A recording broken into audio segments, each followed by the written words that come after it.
Jesus is more. Jesus is more. Jesus is more. Jesus is more. Ooh, yeah. Jesus is more than wonderful. And he's more. Welcome again to the last night of our Justice Conference hosted by the Dallas area preachers and church leaders. We know this experience has been a blessing to you as it has been to us, and we thank you for joining us each and every night of this wonderful conference. I'm Jonathan Morrison, the senior minister of the Cedar Crest Church of Christ, and I'm just here to welcome you on behalf of all of the Dallas area preachers and church leaders of Churches of Christ. Listen, tonight promises to not disappoint. We've got another powerful lineup scheduled for tonight as we continue these conversations around the conference theme, It's on Us. And again, this is our way of challenging you to recognize and step up to your responsibility and your response to the social injustice that you see taking place in your communities and here in America. And so tonight we've asked Minister Gary Jones. He is the assistant Dean of Students of Oklahoma Christian University. He's assembled a wonderful panel of thought leaders and innovative thinkers to share with us a conversation around raising your voice.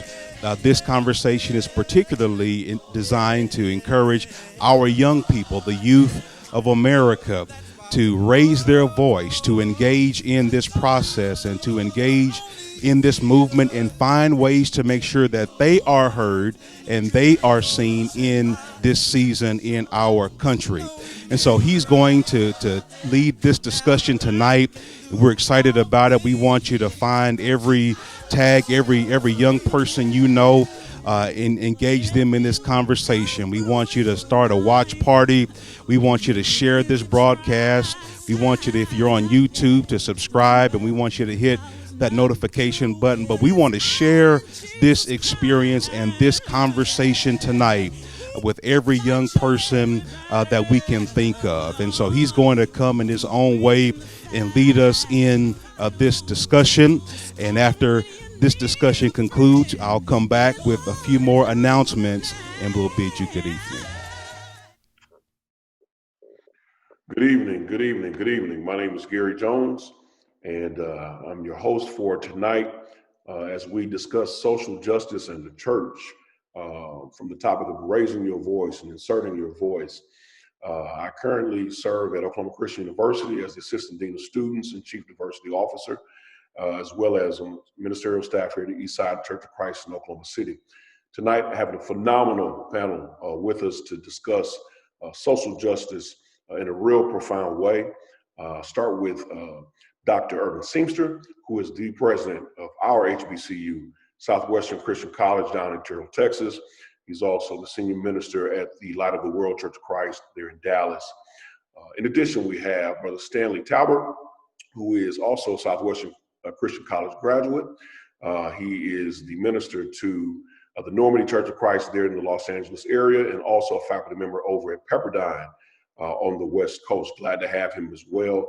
Stanley brings a wealth of knowledge from studying under folks like James Cone and Michelle Alexander, so excited to have him as well. Our last panelist, also a graduate of Southwestern Christian College like myself, Brother Vince Ford. Vince Ford is a minister to the Genesee Avenue Church of Christ there in Columbus, Ohio. Vince is also extremely active in the Columbus, Ohio community in a lot of ways, and you'll hear about some of those on tonight. And so tonight we're going to have a very real and transparent and open and honest conversation. Let me say this as we start. We know this is just the beginning. We know that there's so much more, but we definitely want to get that ball rolling on the conversation. And so, brothers, I want to start tonight with a very basic, simple question, but I want to ask you, is there a responsibility for the church or of the church to answer the call of social justice? Is there a biblical and or theological responsibility to answer the call. And we'll start with Dr. Seamster. Oh, wow. Well, the short answer is absolutely. We have a moral and a spiritual responsibility. And because to a large degree, we have the moral and spiritual resources, then we ought to share those moral and spiritual resources with the world, and that ought to impact wherever our churches are located.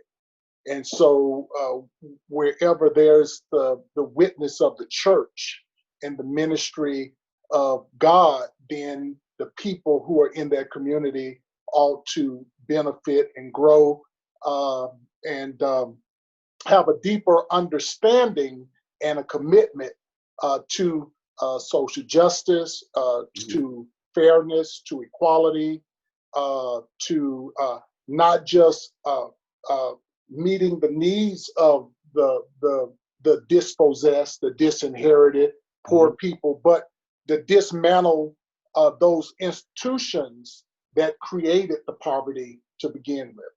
Awesome. Yeah, definitely want to speak to, we're going to be speaking to some systems and some institutions tonight.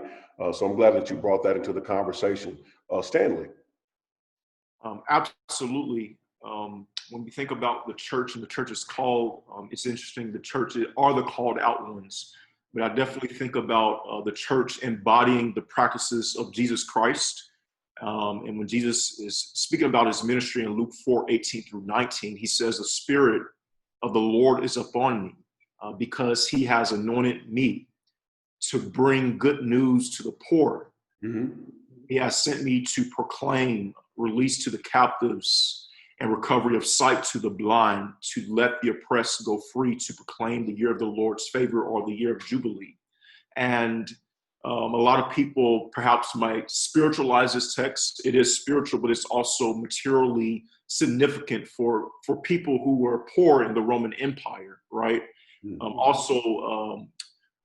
Disease and sickness was connected with oppression and suppression within the Roman Empire. So for Jesus to address those needs and to give healthcare to those who did not have healthcare, that was a part of his ministry, right? And so there is a tradition in the United States, as well as Europe, called the social gospel, right? And so this connects the mind and the body. And a lot of people perhaps might separate the spirit and the body, but the incarnation tells us that God cares about both. And so Jesus steps into the tradition of the prophets. He steps into the tradition of the priests as a prophet, priest, and king who cares for the people. Even in Psalms, the king is supposed to care for the people. And that's exactly what Jesus does. And as followers of Jesus, we should do the same thing. Man, amen. Definitely seeing Jesus quote Isaiah there in Isaiah 61. One of the interesting things I find so fascinating about the differences in Isaiah's language and Jesus's quoting of that language. Isaiah almost alludes to the fact that he was setting some folks free who had been free a long time, didn't even realize that they were free. I'll tell you. Vince, does the church have a responsibility to answer this call? Yes, the church has a responsibility. I would almost consider it more of an obligation, morally and spiritually. I know that may get lost in, semantics, but to be honest, I believe that these things as far as racial injustice, classism, the oppression based on, these unjustifiable gender roles that we see in today's society, have to be exposed, have to be talked about. Isaiah writes in the first chapter of Isaiah that, to learn to do good, to seek justice, right? He says, that we're, I'm paraphrasing, to provide resources for the fatherless and the widows, right?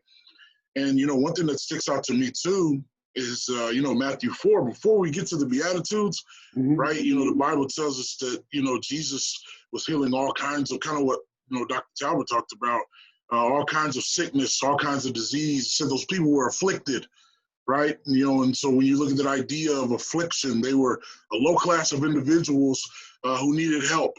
And it's kind of interesting that Jesus, this miracle worker, has to provide the resource, when the government has turned their backs on these individuals. So I do believe that it's an obligation of the church. We should be at the forefront, because most of the people in our respective churches and respective university that, we've been given this, responsibility to teach and lead, many of those individuals are the subjects of oppression, racism, systemic and systematic issues that face our society. And so, we have to be the example at the forefront. Awesome. And I agree wholeheartedly. I think it's interesting, the dynamic that you described, where it's almost as if we see people or we see situations on TV and we never think about the fact that those are our members. They just happen to be with us on Sunday. They're living in that world. So I feel like we've established a pretty good biblical foundation, theological foundation as to why we should be answering the call. I feel like I'm charged with asking this next question. If it's a biblical and theological responsibility, a moral imperative, why haven't we done it? What would you say maybe is your greatest disappointment, or why aren't we involved as we should be? Let's start with Dr. Talbert this time. I just want to clarify. I'm not a doctor yet. I will be. I'm writing my dissertation, so. We honor the real doctors. We honor ABD, my brother. So thank you, though. I'm almost there. But one of my greatest disappointments is white supremacy itself, because within white supremacy, we suffer too. Black and brown churches, specifically within our tradition. So the barring of our pioneers from institutions, right? Where we even know the same people who were the first to attend these universities, right?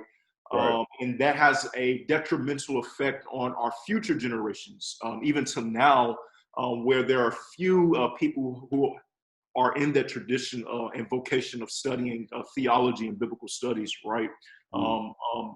Going from Southwestern and continuing that education. So my greatest disappointment is white supremacy, and a lot of responses that we see to movements like Black Lives Matter. And that's not the only movement. There's a movement for Black Lives. There's still SCLC. There's a lot of social justice movements. And what we tend to see, and I'm going to keep this short, is that a lot of our churches, the Black churches of Christ, they were once spaces for white churches of Christ. And so when white churches left the city, went to the country club or wherever, and gave us their buildings, they left their white supremacist theologies in those buildings. And we tend to reify those theologies. And so instead of stepping into the God's movement in the world, we say that's not God, right? And so as Dr. West would say, we can have a white supremacy without any white faces in the room. And so that's my greatest disappointment. Wow. Brother Ford.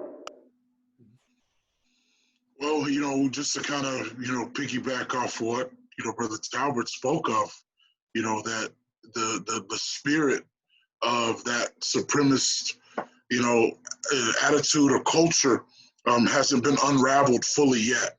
And so whether we like it or not, these things weren't necessarily taught in our Bible classes, right?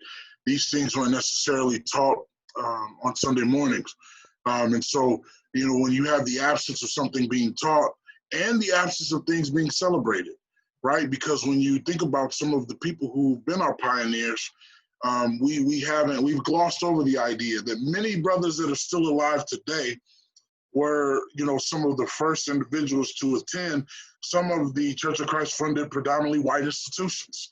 I mean, still alive. I mean, not decrepit and on canes, but, still moving and grooving and still going on vacations and speaking at lectureships, and so I believe that because we did not make space, for that celebration, in the end of it, what happened is that we've created this culture in which we don't talk about it, right? Or you almost have to go outside of, our space, our context, to learn about these things. And so I truly believe, and I think that the disappointment is that I'm not disappointed in history, because history is what it is, right? But what I am disappointed is that the present rejection, that brothers don't want to involve themselves, churches that don't want to be seen as, a place, that fights for justice. That's where I get a little upset, because it's right there. It's in the text. You can teach it from a textual perspective. You don't have to go out and get other books or anything like that. Like, it's in the text. And so if we teach the text the way that it's supposed to be taught, then you'll see the idea of justice for the poor, justice for those who, are the minority in a sense, right? You read through all of the prison and pastoral epistles, Paul at least has at least one or two references in those texts that talk about, hey, look, we need to treat the Gentiles a little bit better. Don't oppress them with things that aren't biblical. And so you have to be careful, because like Brother Talbert said, just in a profound way, that, there don't have to be any white people around for us to suffer from the culture of white supremacy. Yeah, no, you're definitely right. I think your comment before we get to Dr. Seamster really, for me, sparks two different things. Number one, we need to be doing a better job celebrating the Billy Curls and the Joyce Cathys and those people of the world, the Ron Wrights, some of those pioneers who really, really stepped into some uncomfortable places for us.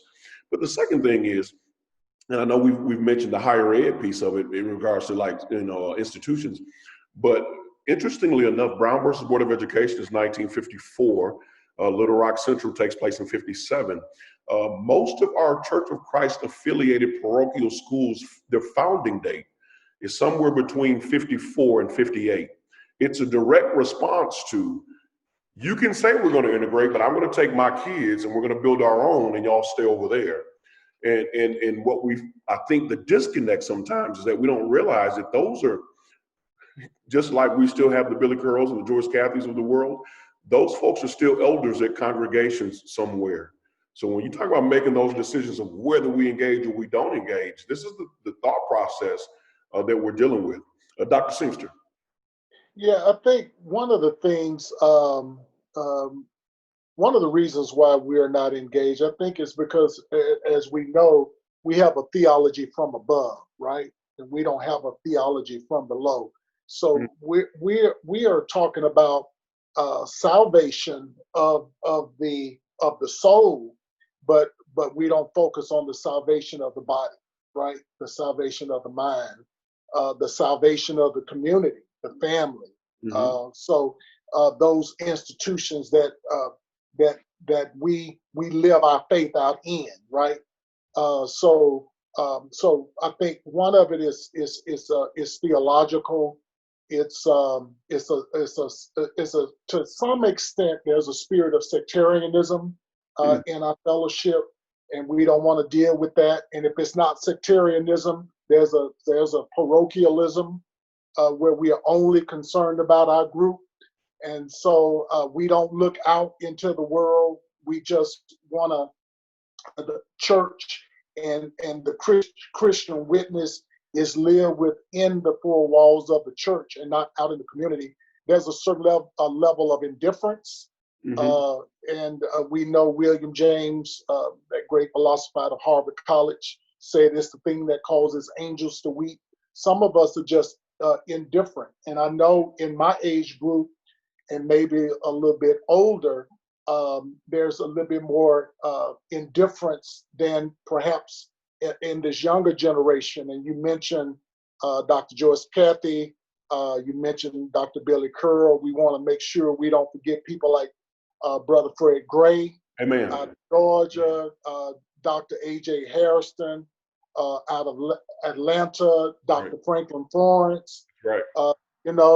Those brothers was out there fighting in the 50s and the 60s, right?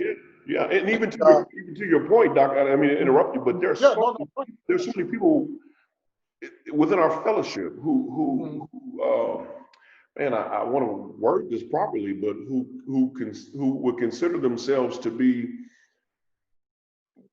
in the know, who have no clue of the sacrifices these giants among us, have made. It's when you come across them in non-congregational contexts that you see. Yeah, but that's where I was going with it. And the third thing is like a certain kind of cowardice. We are afraid. Many of our members, they work for the government, right? So you can't really critique the people who signing your check. Some of us, we have privilege, right? We don't want to lose that privilege. We have relationships with people in other communities, right? You kind of read between the lines on that. And we don't want to alienate them because there's a certain kind of paternalistic relationship between us and them. I think it was Stanley that talked about we are occupying their buildings now, but we also have embodied their theology, where Churches of Christ really grew out of that Confederate South, right? And it's the farther north you went from Middle Tennessee to Eastern Tennessee northward, then you start getting churches that were a little bit more progressive in their engagement, their political and social engagement. So I think there's some cowardice, but I would like to think, and I'm glad we're having this conversation, because I would think the greatest majority of our brothers and sisters who are not engaged is because they are underinformed. And so, as tragic as it was, Brother Floyd, dying in front of the whole world, actually being tortured and killed in front of the whole world. I mean, this was tragic. I mean, this is just like the cross, right? This is like, Jesus was being crucified before the whole world. And so it took that to at least kind of get the conversation going. And I'm glad that you brothers really are freedom fighters. I really respect you brothers, Brother Ford, you, Gary, and Stanley. Man, I have a lot of respect for you guys, but you're going to raise the level of consciousness in our fellowship. And I'm praying that the rest of us will get on board and be on fire for some real change. Well, I appreciate that, brother. And you're a freedom fighter in your own right. We're going to talk about some of your stuff with the Justice League here in just a moment. But you raise a very, very good point in regards to our members or our brotherhood being underinformed. And so when we talk about being underinformed, a lot of times too many times, people have this misconception of this huge disconnect between like the height of what we know as the civil rights movement in modern day social issues. And the reality is that there is no disconnect. They're all interconnected from 1619 to 2020, if we wanted to just be honest about that. But as we look at real time, I get agitated sometimes when I hear people say things like, well, we needed Dr. King today. And when Dr. King was great brother of Alpha Phi Fraternity Incorporated and all that good stuff. But the reality is that we're in a different fight right now. And so my question to you is, are we most in need of a leader or a strategy? Are we most in need of a leader right now or a strategy? Brother Ford, I'll start with you. I believe that you definitely need a strategy. And that strategy is going to look different in different places. In some regard, I believe we're putting the cart before the horse when we try to initiate a national strategy when we don't have a strategy in our backyard.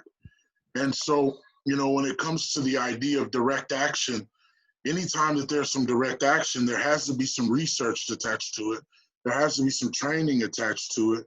And when it comes to being a leader, there has to be a shared vision. So, when I think about that, I look at the idea that if any one of you brothers were to present me with an opportunity, to further this vision of helping out people of color, helping out Black people, helping out brown people, helping out women. I wouldn't necessarily care about who got the credit or who was the face.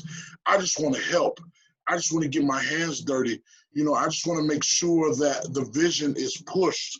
And I think right now, the issue that we have in a lot of spaces is that people don't realize how powerful it is to control the ground, right? Earthquakes start from the ground.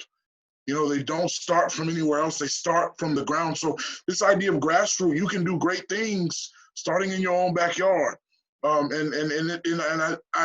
believe we need a strategy, but I also think we need a plethora of leaders, right? People that kind of align with that idea of what Frederick Douglass said. And, I prefer to be true to myself, even at the hazard of incurring the ridicule of others, rather than to be false and to incur my own abhorrence. So I believe that's what's going to allow us to step into this, sense of fighting for justice. Just for instance, we have a social justice ministry at Genesee Avenue. And one of our elders, Brother Wynn, he is the vice president of BREAD, which is the social justice organization right here in the city. We've partnered with over 30 churches. Well, even though he's the vice president, a lot of times I'll do the closing charge, or some other preacher or pastor in the area will do the closing charge. Nobody cares about the credit. We just want affordable housing in the city of Columbus. And so I think that has to be the mindset moving forward. Not necessarily to, pigeonhole your question, Gary, but to just say No. we need a lot. We need a lot of leaders, right? And we need a lot of leaders who don't care who the face is. If it's Gary Jones, if it's Stanley Talbert, if it's Dr. Seamster, it doesn't matter. I just want to align with you, brothers, so that we further this mission. So you hit on something, and I know we're going to unravel this. And I think this is huge. You may not even realize that you went down this road. You're talking about your work with BREAD and your work with the city of Columbus across theological lines. And too often times, I feel that like we're paralyzing ourselves because we want to talk about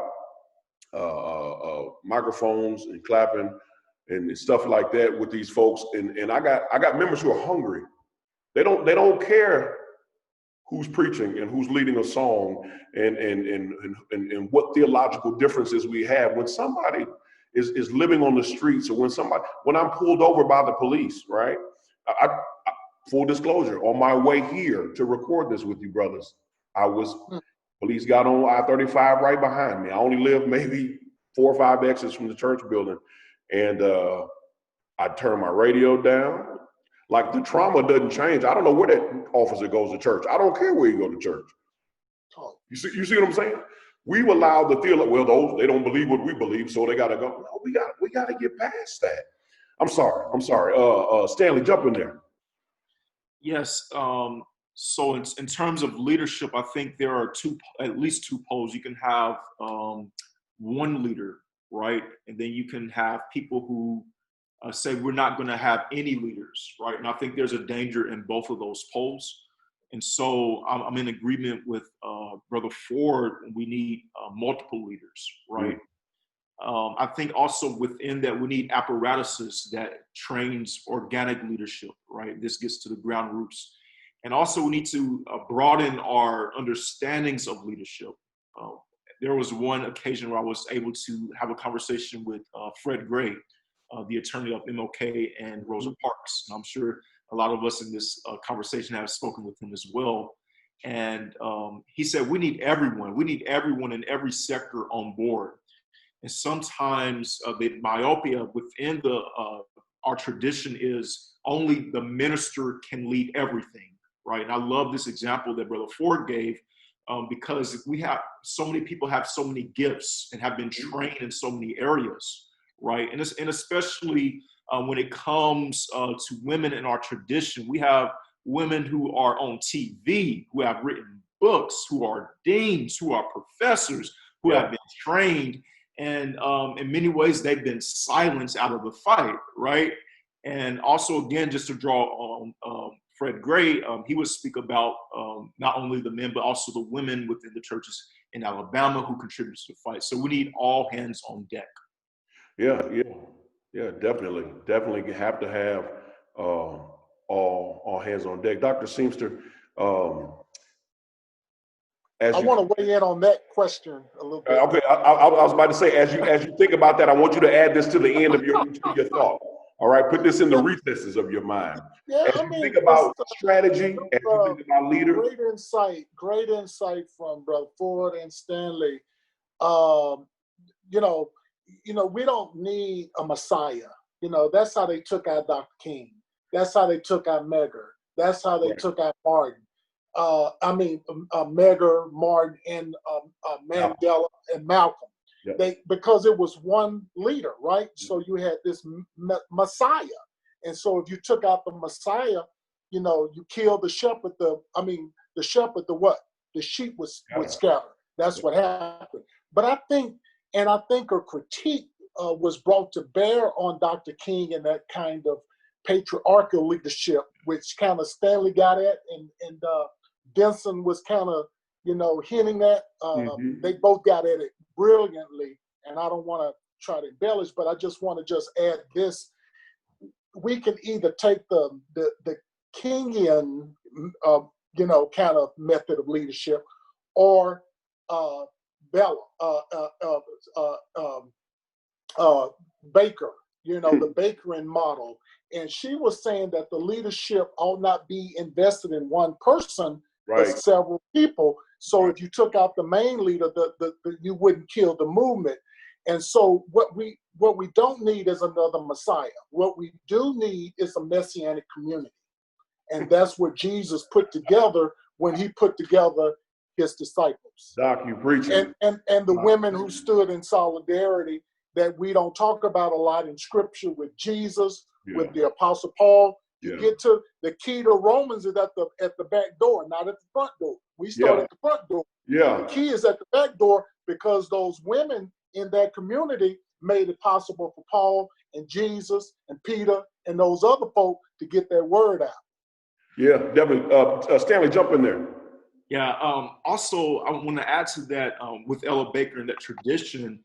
She was heavily invested in the young people, right? And I know this is Youth Night, and that's another component that we often forget about. And I remember one of the first sermons I heard Dr. Seamster preach at a lectureship in Atlanta. He used a Hegelian synthesis of the young and the old and bringing about something new. And I think not only for talking about religiosity and social justice, but the church itself, right? I see so much factionalism between the older and the younger, men and women. So how can we bring the older and younger where young people lead right now?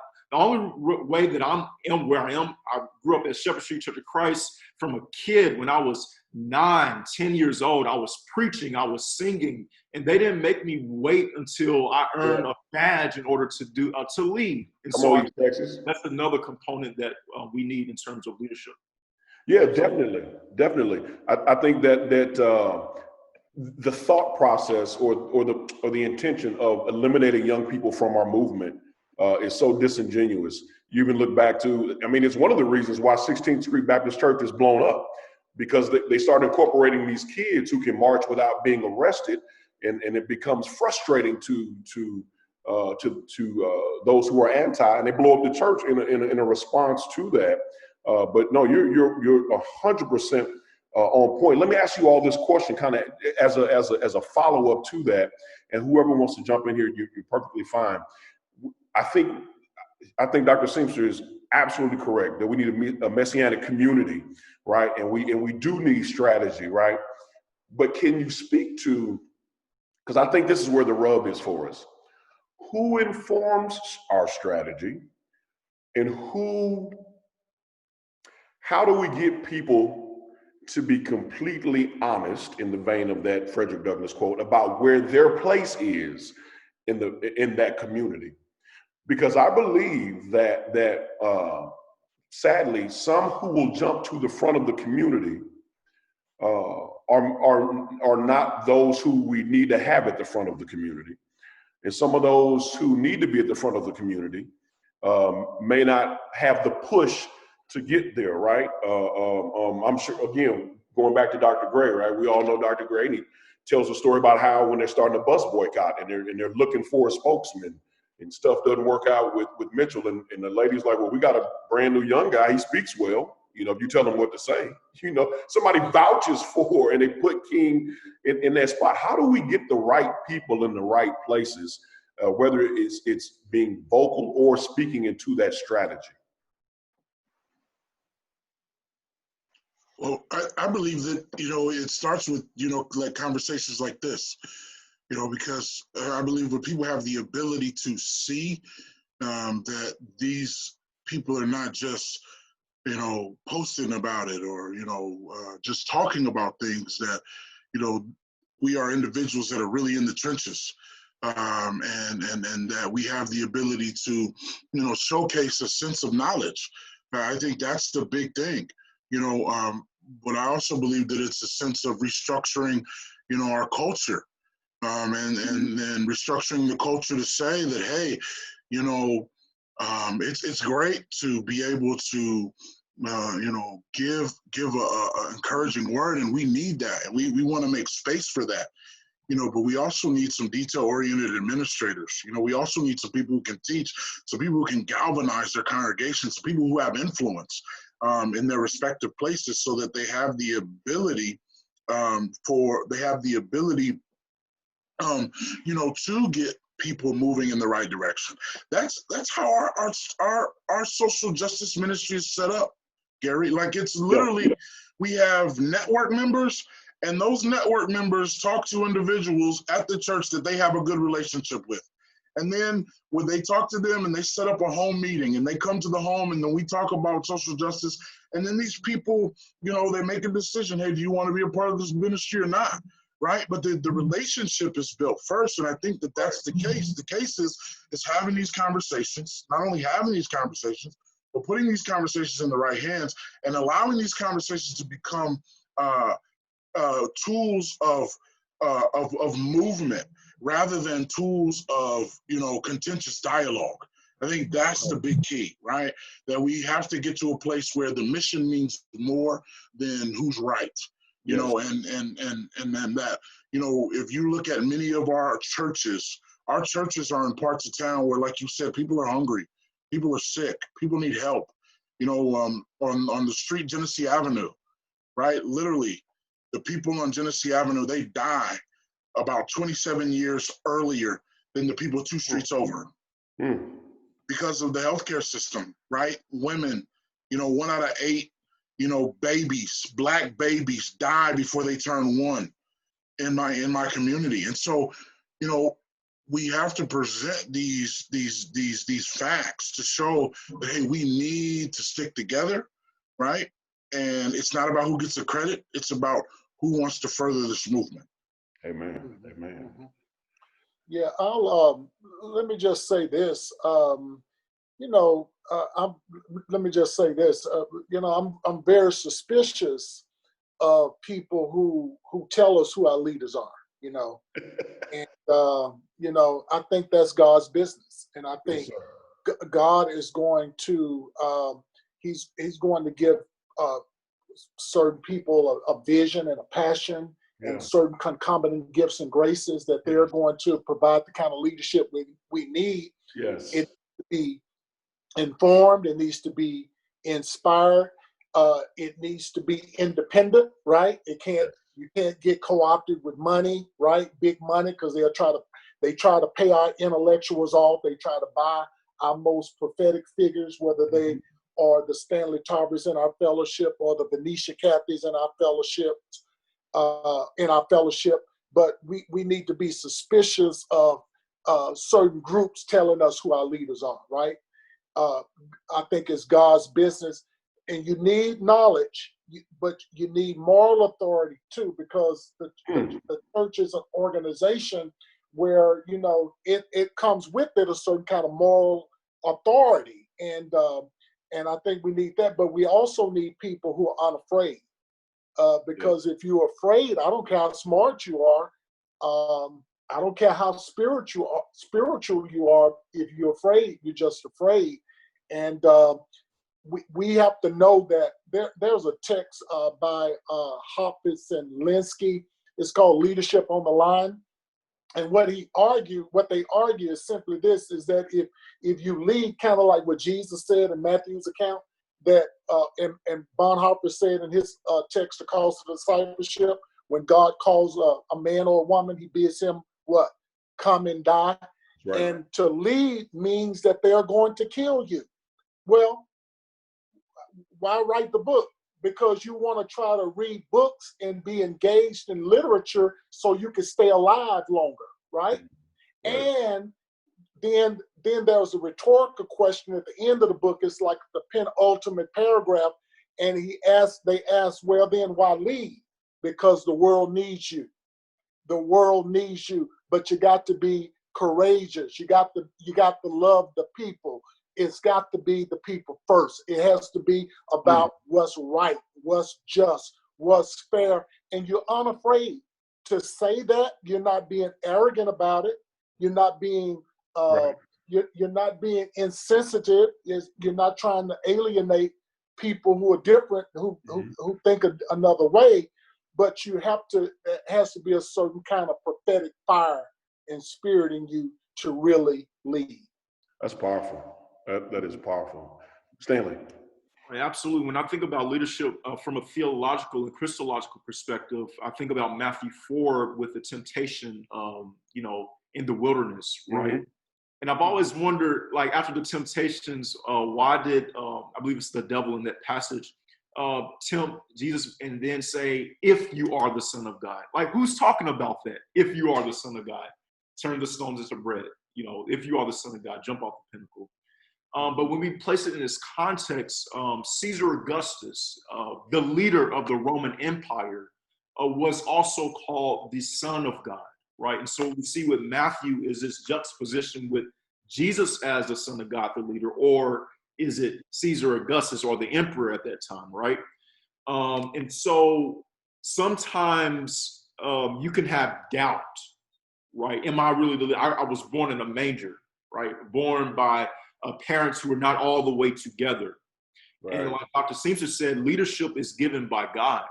And so if you back up to the baptism of Jesus, right, this is my beloved Son with whom I'm well pleased with, right? So we see leadership right there. It doesn't matter what the empire says. It doesn't matter what the priestly aristocracy says. John, is this your father, right? Is this really your father? No, it's about what God said, right? And then on the other hand, I'm thinking about leadership in terms of ego with what Brother Ford said. It's interesting because I just preached yesterday on the drum major instinct. This is a sermon by King. Mm-hmm. It comes from the text where you have James and John and the mother saying, can my sons, can they sit on your right and left? Can they be your main guys? And Jesus basically said, can they drink this cup? And King talks about this story to say, with the drum major wants to be out front. The drum major wants to lead, right? And King was talking about our ego, right? And really what King was trying to push us to do is to be drum majors for justice. Mm-hmm. If you're going to lead, if you're going to be out front, be drum majors for love. Be drum majors for solidarity. So that's how I would like to speak to. That's powerful. Just the notion that God will raise up these leaders, and even as God raises them up, those who aspire, we need to start asking that question: Can you drink of this cup? Can you handle? It's more than a Facebook post. It's more than a Zoom. Can you handle?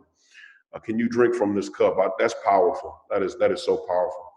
So let me ask you this question. I think this is where I want to spend a good meat of our remaining time on what should we be doing? What can we be doing? What have you been doing? But I want to start with what should we be doing in this moment? Give me some stuff that we can be doing in a very practical and hands-on type of way. Let's start with Dr. Seamster. Yeah, I'll start. one of the things that I think we ought to be doing is standing in solidarity with young people, older preachers or preachers who are kind of not as, not in their 70s or 80s, but those of us who have churches, those of us who have influence, who are in positions of influence. I won't say power because I don't think we have any, but I'll say visibility. Some of us are more visible than others. We ought to stand in solidarity with young people. We ought to do mentoring programs, rites of passage programs, not only for boys, but also for girls. We need to be training them, equipping them, standing alongside of them. Another thing we can do, we need to make sure that we have youth programs, counselors that can talk to young people, meet them where they are, right? Because we might be, we love them. We Right. love young people. I know I do, but sometimes I may have a language that doesn't connect or reach. Right. So I need to make sure that I have young people that sharing that space with me that can speak to those needs. Every church ought to have a prison ministry.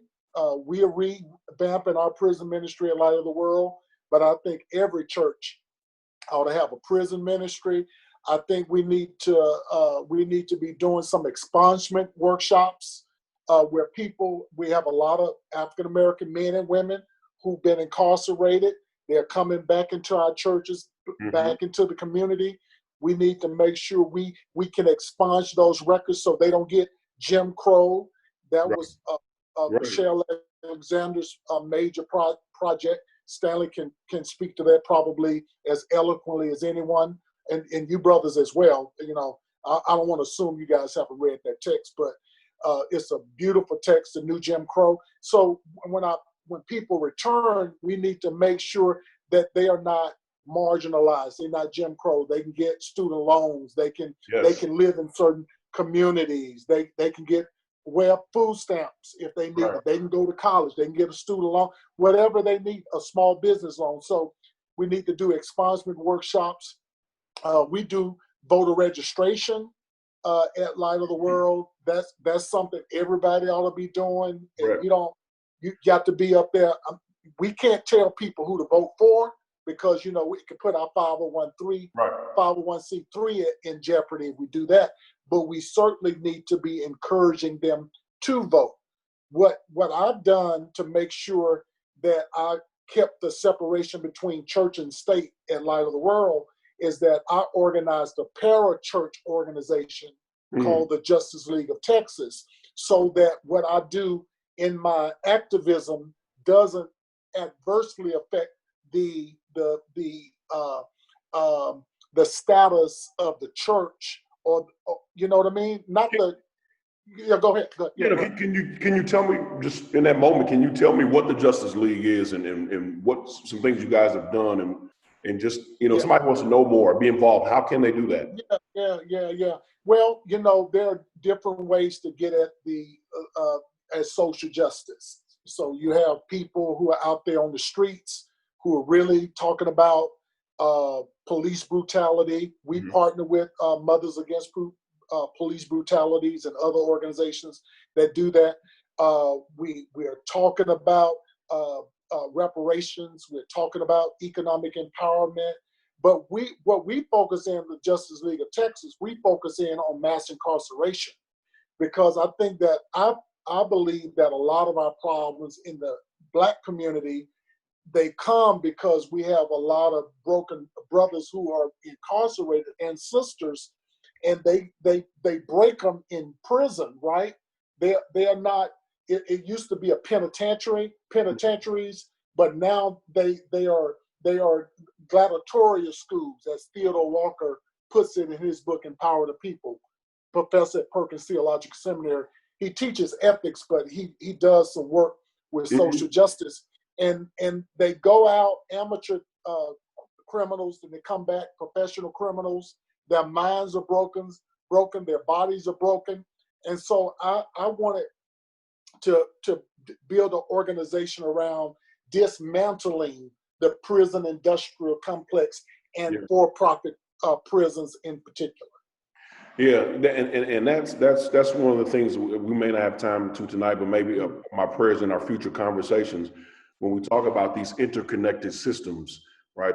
With the prison industrial complex and for-profit prisons, those prisons that are for-profit prisons have to have prisoners to stay in business. And if I have to have prisoners, I have to create a system that always provides a supply for my demand. But brother, hats off to you for your work there with the Justice League. That is amazing work in addition to some of the other things. Stanley, talk to me. What should we be doing in this moment? What can we be doing? What have you been doing? Well, those are a lot of questions. I would say the first thing, I know there's a lot of people who feel guilty, right? Because they haven't been out of the streets based on the pandemic. I want to say one of the first things is for you to do, it's a radical thing for you to breathe and to be alive. So for you to breathe and be alive, that's the first thing. To stay alive as a Black person in this time, in this moment, that's a radical thing. The second thing for our churches, I believe, that one of the things that we could do is dig deep into the education, especially when there's something that I don't know about. Like, my discipline is systematic theology. Even if I step to ethics or if I step to a sociology, that's not my discipline. I've dug deep into systematic theology. So I will go to my colleagues and ask them for recommendation of texts within that discipline. So you can't be a jack of all trades. And so going back to this piece on humility, I think if there's an area that we are not proficient in, that we need to work together. Hey, I know that you've been doing this work. I know Brother Vince, you wrote your thesis on mass incarceration as SFA. So what can I learn from my brother, right? Instead of saying, I'm not going to talk to Vince because I need to look like I came up with this by myself, right? And so that's one thing. And one of the texts that I would recommend, it's one of the best texts I've ever read on religion and social justice, or Christianity and social justice, and that's The Politics of Jesus by O. Barry Hendricks. The Politics of Jesus by O. Barry Hendricks. I actually got to take the course with him in New York City when I was there. And it really, you were talking about strategies earlier. He goes through like 7 strategies of Jesus that we see in the Bible. He grounds these strategies in the New Testament, but also in the Old Testament. So there's a holistic view of social justice stemming from Jesus, who has roots in the Hebrew tradition, right? So that's another thing. In relation to the pandemic, again, more Black and brown people are suffering from the pandemic, right? Thinking about essential workers and things of this nature.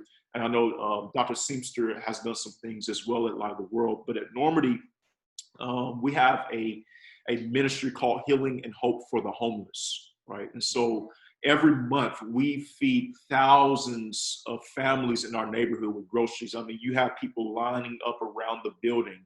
This is something that we do not just for certain moments, but in our everyday, if that makes sense. And so we wanted to break that open for our members at the church, right? And so if you don't have, every member is going to eat, every member, right?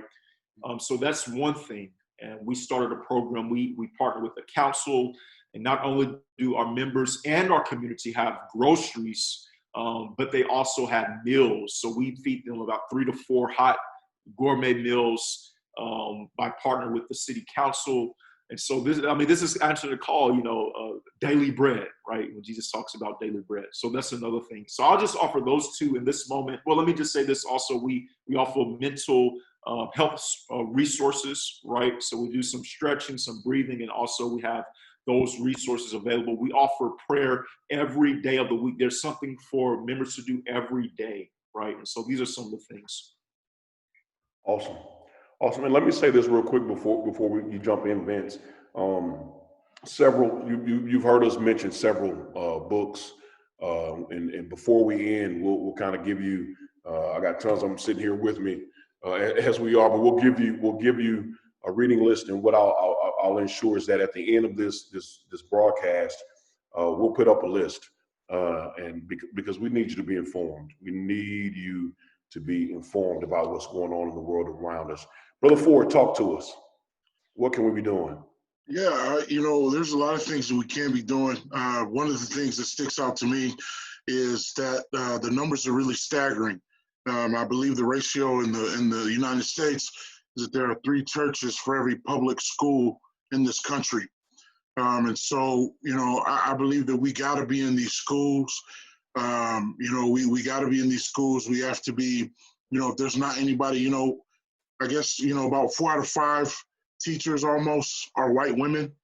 And most of our inner city schools are filled with, young Black and brown boys and girls.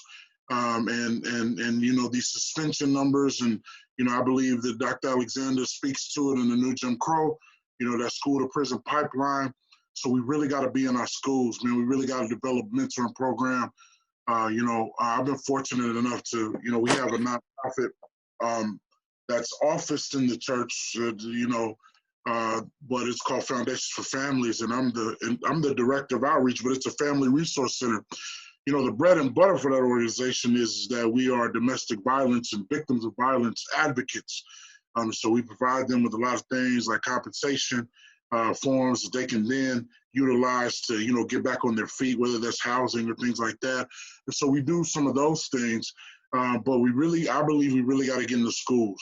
And I also believe that as far as leaders in our congregation, there's something that you do well. And whatever that is that you do well, if you're a school teacher, if you worked in corporate America, figure out a way to hone in on that and utilize that to better our community. If you work for Chase and you're a senior manager and you know financial literacy, well, guess what? We need to know how to use our money a lot better. So there's many things that we can do that we can overcome. And I think when it comes to our churches, what we need to do as well is teach to the idea that justice is central to the character of God, right? These brothers have referenced books. There's a number of books. One book that I'm reading right now is Matthew and the Margins by Dr. Warren Carter. Just talks about Jesus and being there for marginalized people. Utilize those books to teach these tenets of justice in a series format at your congregation, whether that's, Bible class, whether that's a sermon series. Utilize the text, allow the text to speak toward the tenets of justice, man, and I promise, it can really change the culture. One of the other things that we do, of course, is our organization, organizational structures with bread and partnering with organizations and other churches. Because you can't do it by yourself, right? I can go talk to the mayor, I can go talk to city council, but I have 30 other churches that have partnered with us that go to city council meetings and say, hey, guess what? Houses are unaffordable in the Linden area. We need to do something about it, and things get done, right? So that's what I believe. But I believe that it's better to do 3 things great than to do 20 things in a mediocre way. And so if your 3 things are prison ministry, mentoring, and feeding the homeless, then do those greatly, because you will impact the community. And I believe that we got to start with a question. If your church closes their doors, will that community miss you? Yeah. Will they miss you? So right now we're in the process of, this is our year of preparation for our community garden. It is our goal to be able to feed about 300 to 400 families a month next year. And because as you know, that we, many of our inner city neighborhoods are food deserts. And we want to change that. We want fresh fruits and vegetables to be available, for our community, for our children. This past year, we were working with Head Start and utilizing our church building to foster education, man. It's huge. And so, I really believe that every church should be in the school in some kind of way, beyond the back to school drive. Go sit in there and get to know little Jamarcus, go get to know, the other young ladies that are in the school and be an advocate for those kids. There's kids that I advocate for. Their teachers will call me sometimes before they call their parents, because we're in the school. We've adopted the school. Our senior, I got to give a huge shout out to our Golden Wisdom Ministry, which are senior saints. And they have adopted a school, and they go read to these kids every week. I mean, before COVID, every week they were reading to these children and at the elementary school, and getting to know these kids and really becoming grandparents to kids who needed some guidance. And so that's where I would leave it at. Yeah, all awesome stuff, all very good stuff. I agree with you wholeheartedly about getting in the schools. Most of us, especially where our congregations are located, there are schools in our own neighborhood. We've partnered with Thelma Parks Elementary, which is just right down the road from us. And to your point, we have a group of brothers who are there, most retired brothers who can spend more time than others. But again, they get calls more than the parents do, just because they're a constant source of encouragement. To Brother Dr. Seamster's point about the men, it has to happen. It has to happen. We've developed a program here called the Joshua Groups, and we've mentored every young man with an older brother, and it's not, we're not teaching them Chinese arithmetic. We're teaching them stuff that every boy to man should know: how to change a tire, how to tie a tie, how to order for yourself, how to communicate, look someone in the eye, how to cut grass, small things like that. Feeding the community, I think, is important. We're excited. One of the things that we just started a new partnership with a local ministry here. They'll bring a mobile grocery store to our parking lot, and folks can come in and grocery shop, and we'll be able to feed 200 families. And so we're excited about that. I want to speak to something that Vince mentioned as well, and I hope, Dr. Seamster, I don't put you in a bind with this, but Vince mentioned, and I agree wholeheartedly, we need more Black teachers. And I'll go out on a limb and I'll say even more specifically, we need more Black male teachers. So I created a program, at Oklahoma Christian, called the Mirror Project. And the Mirror Project is simply an effort to recruit minority students to come and major in education. And it comes with a 75% off tuition scholarship.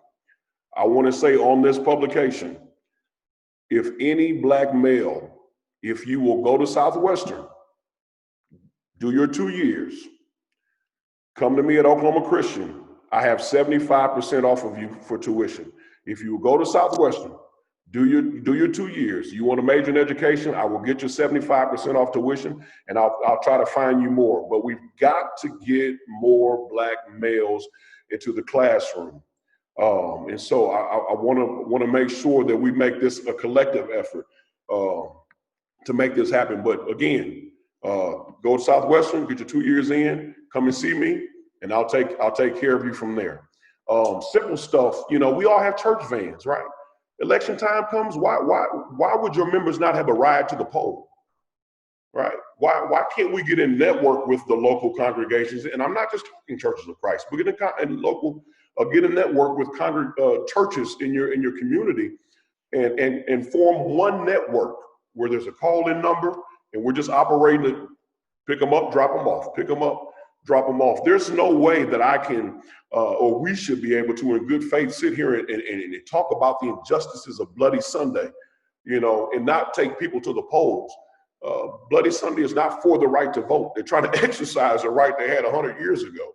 So if we can just get ourselves involved in real ways, I think that's really, really important. One last thing I'll mention on our end, we joined this Northeast Oklahoma City Coalition, and our church is in a food desert, and it's been a problem.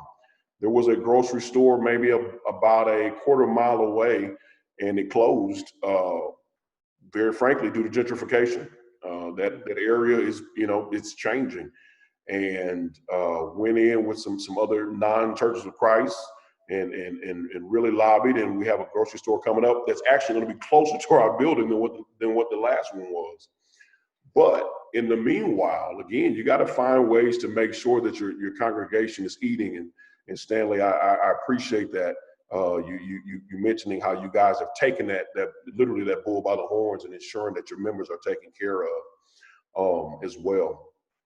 So as we get ready to land this plane, I want to give you an opportunity. I know, again, we all have several works that we would recommend, and we'll compile a list and put that up at the end. But I want to give you a chance to do two things. I want to give you an opportunity to give me any final or closing thought, and then also if there's one or two books that you'd like to recommend, go ahead and tell us about them and why you would recommend those. And we'll go with Dr. Seamster first, if that's okay. Okay, sure. Well, I have to start first with God of the Oppressed. Professor James Cone, just admired him the first time I read his text till 30 some years later. I still think that that's one of the most powerful books out there. It's theological, but it also, you can draw a lot of inspiration from it. He's the kind of the father of our movement, especially in systematics. I also think that I'm sure we're going to have Michelle's text up, but there's a text that maybe a lot of people don't know about, but I think it's probably one of the best scholarly works out there by Edward Baptiste. It's entitled "The Half Has Never Been Told." It's a powerful book. I think you ought to read Taylor's book about the executed God. That's a book talking about dramatization. If you're going to be engaged in civil disobedience, how to dramatize that, how to do that effectively. I really like Slavery by Another Name, Yes. Black's text. Yes. If you just want, I really love Claude Anderson's text, White Wealth, Black Labor, White Wealth. That's an excellent text. I like Theodore Walker's book, Empower the People. He deals with the prison industrial complex. And I also like, if you really want to get the kind of the socio-political kind of strategy for people who are on the far left, maybe too far left for some people, but the Wretched of the Earth by Fanon, right? And those are some of the texts that I really love. The Race to Incarcerate by Maryer, I think is the name of the author. But it gives you a lot of statistics. If you're looking for statistics to undergird some of the stuff that you're trying to do. And the best text, I think, out there on dismantling the prison industrial complex would probably be Texas Tough. That's a powerful book. If you like novels, I'm just going to. I know I'm recommending a lot of books. No, this is great. This is great. But I just don't think that you can even talk about understanding empire if you haven't read Joseph Conrad's book, The Heart of Darkness. You're talking about brilliantly written, insightful. The Rape of Nanking. If you want to know how empire, the Rape of Nanking lets you know that whites in America are not the only imperialists in the world. You know, we can learn how to fight imperialism in America if we learn how imperialism is done even in Asia, right? That's between right. the Japanese and the Chinese That's right. between World War I and II, especially in World War II, when Japanese had gone in there and just Nanking, they just decimated the city, kind of like what happened in Tulsa, right? Yes. Tulsa, Oklahoma. 100 years of They that. burned down Black Wall Street. What happened in Alabama with Edmunds Pettus Bridge? Right. What happened in Shreveport, Louisiana, when the sheriff rode up in the church where we were praying, where my parents were praying? Wow. And Dr. King had come through. Ella Baker had come through Shreveport, and the sheriff found out about it. He rode horses up in the church. Wow. Up inside of the church, and he whipped the people. Ran the people out of the church. That's the kind of wickedness that we have. And we also need to know that some of brothers and sisters who were lynched, 5,000 people with Just Mercy, you'll Yes. find in that book, Just Mercy, Yes. how many brothers and some precious sisters were lynched, Yes. and how Ida B. Wells and others pushed the NAACP, W.B. Du Bois, pushed them to the left on that issue, right? But a lot of brothers and sisters got lynched in the front of on the front lawn of churches, and some of those were churches of Christ. Wow. Some of them were churches of Christ. So those are some of the books that I could just think of off the top of my head. Oh, amazing list, and kind of to your point before, excuse me, before we go to Stanley. Mm-hmm. If you are not familiar with the Equal Justice Initiative, you're doing yourself a huge disservice. You need to know who Brian Stevenson is. You need to make your way to Montgomery and visit not only the museum, which walks you through the ending of slavery through mass incarceration, but the memorial, which honors those who were hung and burned and lynched. It's a powerful, powerful deal to take in. Thank you, Dr. Seamster. Brother Talbert.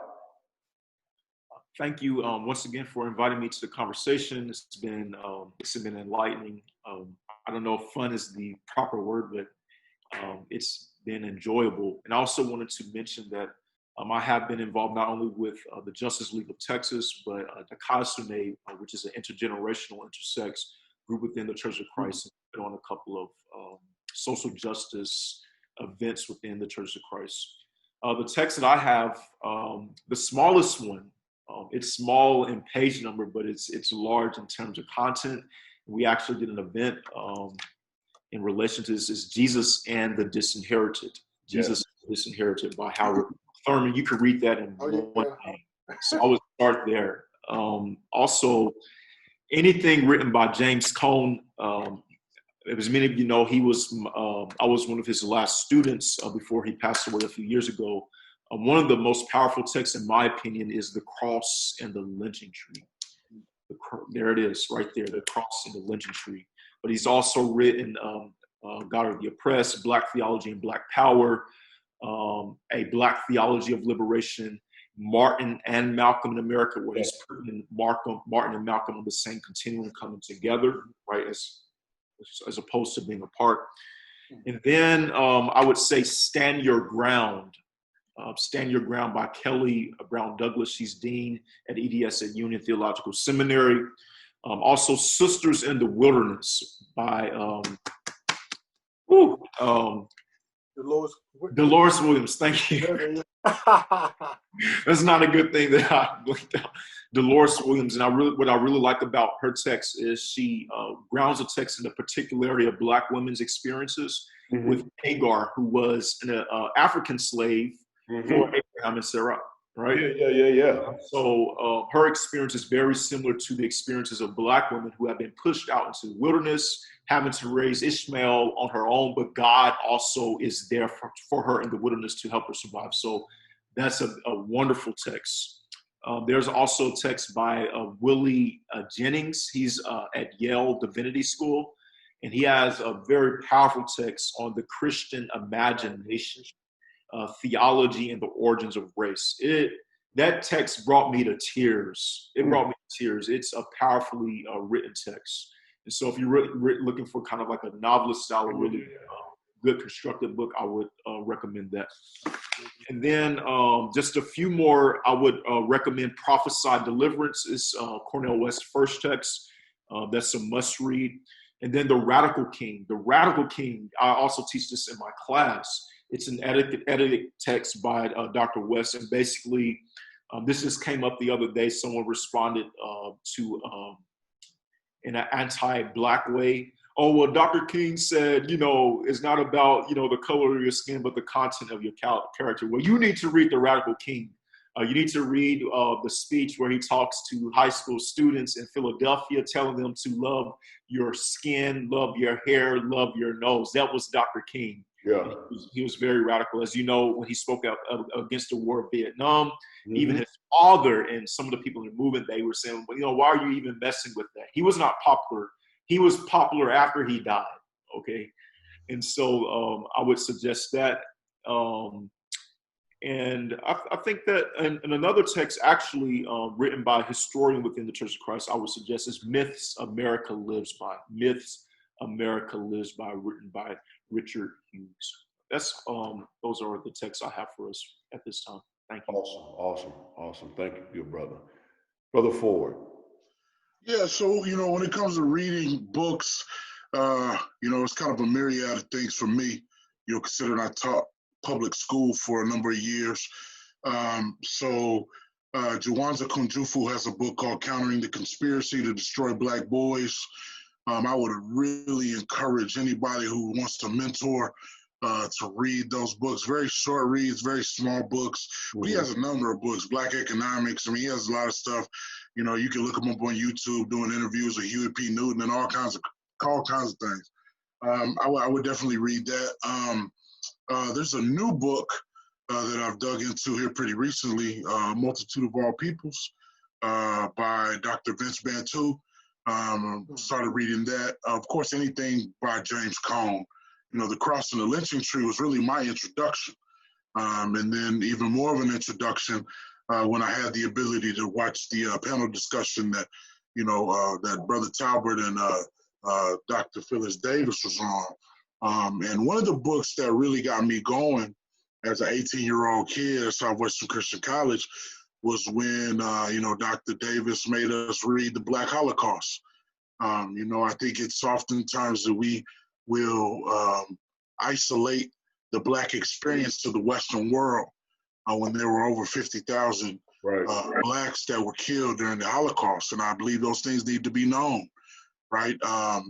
There's another book that I like as well, the mass incarceration background, but Blood in the Water by Heather Ann Thompson is a really good book about the Attica uprising.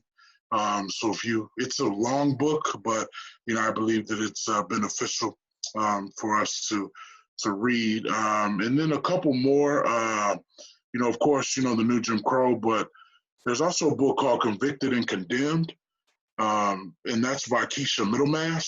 So if you have an opportunity to check that out, I'm a statistics kind of guy, so that book has a lot of statistics in it.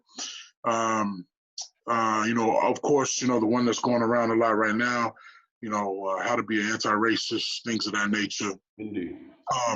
And last but not least, I referenced it earlier, but Matthew and the Margins by Dr. Warren Carter. He's actually in Tulsa, Oklahoma. So if you get a chance to really read that, and it's actually a good book because it'll kind of give you a format to teach the church through the lens of justice, without, really having to, because it kind of reads like a textbook. And then, of course, within our own context, we have, Dr. M.R.C. Healy, who wrote Eerie Silence. So I would encourage people to check that out as well. But that's pretty much my scope as it pertains to books to read. Thank you for mentioning Dr. Sahili out there at the West Oakland Church of Christ, I believe, out there with Carlos. Great list of books. I could not agree with you all more. Even if there were, another great one. You mentioned How to Be Anti-Racist by Kendi. His other book, Stamped, I think is really, really good. There are actually two versions of that book. I would recommend getting. There's one called Stamped Remix, and it's kind of a revised. He kind of went back in and rewrote. Those of us that write, you know how you wish you could go back and like, oh man, if I'd have thought about this, like he went back into the lab on that one. Obviously the new Jim Crow, and I think every church, and I may be overstepping, and that's fine, I don't care. I think every church should be exposed to the cross and the lynching tree. I don't think you can truly be engaged in any kind of social justice as it relates to race, ethnicity, culture, until you can let Cone walk you through that symbolism of the cross we're supposed to believe in, and the cross that's burning in my front yard. It's a powerful book. I will say this, maybe for our younger folks, Ta-Nehisi Coates has a book called Between the World and Me. And it's easy to read. I would say for parents who are trying to understand the world as your kid sees it, it's a letter he begins writing for his son when Michael Brown is killed in Ferguson, and he just keeps writing. Coates is, in my opinion, almost a modern day Baldwin. He kind of says some stuff that you didn't think people would say out loud. But definitely a good book, not a long book, but an easier read for some of our young folk. He taps into a concept that Du Bois talks about in The Souls of Black Folk, this double consciousness, learning how to live as the American and the African Negro. And so although it is an old book, it is a short book and a timeless book, you need to have read The Souls of Black Folk if so you can understand double consciousness as we live. Again, we'll put this list up. We'll even add some things you can view, like 13th, Ava DuVernay's documentary, and Baldwin's I Am Not Your Negro. We'll put some things up for you to watch as well. But I want to say to our panelists tonight, I appreciate you. God bless you all. I love you all in the work that you're doing. And I want to say to you all that are watching, and maybe on a different platform, but this is not the end. You'll hear more from us. And so, Brother Talbert, I think you have something. You have a hand up? I have one more book. Yeah. The Bible. All right. Yes, sir. Amen. No dispute on that one. No dispute on that one. No dispute. No dispute. You all have a good evening and God bless. Brother Jones, you outdid yourself tonight. Thank you for a job well done in leading our discussion as we talked about raising our voice. I know our young people and every person who listened in on that conversation was blessed and challenged by your words and by this conversation tonight. We thank you. We thank you. We thank you for a job well done. Listen, again, we hope that this conversation tonight challenged you, motivated you, inspired you to do something where you are to make sure that your voice is heard and that you are actively engaged in this movement right there in the town, in the city, in the church, where you are as we move toward a society and a world that is just and righteous. Listen, before we close out this conference and tonight, again, we want to thank everyone who participated in making this conference what it is, in bringing it to fruition. We thank every person who volunteered their time, their talent, and their treasure to pull this conference together. We're thankful for our committee members for sacrificing their time and their great amounts of effort to pull this together. We're thankful to our chair, Minister Sammy Berry, for a job well done in leading us in this conference this year. We're also thankful to every minister and church leader among Churches of Christ here in Dallas for your continued support of this effort. We recognize that we are all working together for the good of not just our city, but our country and even our world. So we thank you all again for a job well done in bringing this conference to its fruition. And again, we hope that it's been a blessing to everyone who's been a part of it and who's experienced these conversations and the preaching this week. Also, we want to encourage you, if you have not already, we want you to go online and we want you to pre-order your copy of a book entitled For Beautiful Black Boys Who Believe in a Better World. This is a book that has been recently authored by Dr. Michael Waters. He is a national voice with regard to race relations in America. He is a minister. He is a professor. And he is an advocate for social justice. And he has recently completed this book that is designed to be a tool for you as parents of black boys in particular, to have a conversation with them and to navigate some of the challenges and the emotion that come with experiencing and encountering police and violence in our culture and in our climate today.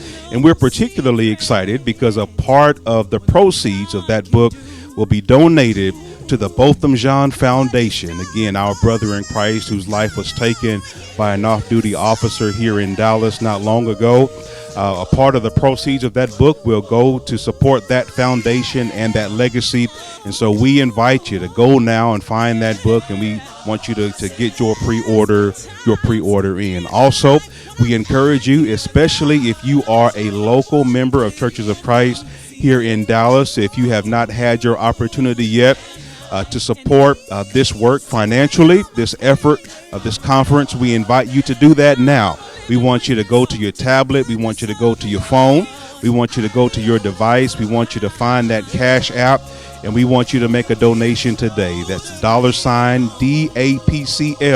Again, $DAPCL. We want you to do that just now if you haven't already, and if you desire to do so in support of this great effort. Again, we want you to go to the Facebook page if you're not on it now for DAPCL. We want you to like that page. We want you to follow us. We want you to also hop over to YouTube and subscribe to our channel, and also hit that subscribe and that like button and that notification button, so that you don't miss a beat, so that you don't miss a thing when we broadcast and go live. Again, we thank God for every speaker and conversation leader who has led us in conversation and in teaching this week. We thank Dr. Blakeney for doing a tremendous job on Sunday night, kicking us off as he challenged us to live up to our responsibility to be active and responsive in the face of social injustice. We thank Dr. Taylor for leading our discussion as we treated the trauma that we have experienced as we have seen these acts of violence and brutality. We thank Representative and our brother in Christ, Carl Sherman, as he discussed the criminal justice system and police culture. We're thankful for him, as well as, again, tonight, Minister Gary Jones for doing a great job in leading us in thought as we contemplate how we can raise our voice, be heard, and be seen in these times. Again, we pray and hope that this conference has been a blessing to you. We want you to share these videos and have some conversation, have some imagination about what you have experienced in these nights. And so we want to close out this conference with a prayer. We recognize that, listen, it's wonderful to have policy, it's wonderful to protest, but we cannot live up to the highest ideals of our country and as a nation without the engagement of God in prayer. And so we want to lead you in prayer tonight as we close out this conference. Father God, we thank you so much for your blessings, for your grace and your mercy. We recognize that you alone are holy and that you are reverend, Father. So we lift up our voices to you tonight in prayer. We recognize, Father, that we cannot be the people that you have called us to be. We cannot be the nation that we declare ourselves to be without your help, Father, and without your guidance. And so, Lord, we pray that our time together this week has been a source of inspiration, that it has been a source of encouragement, that has fallen on good soil and good ground that will bring forth fruit to your name, your honor, and your glory.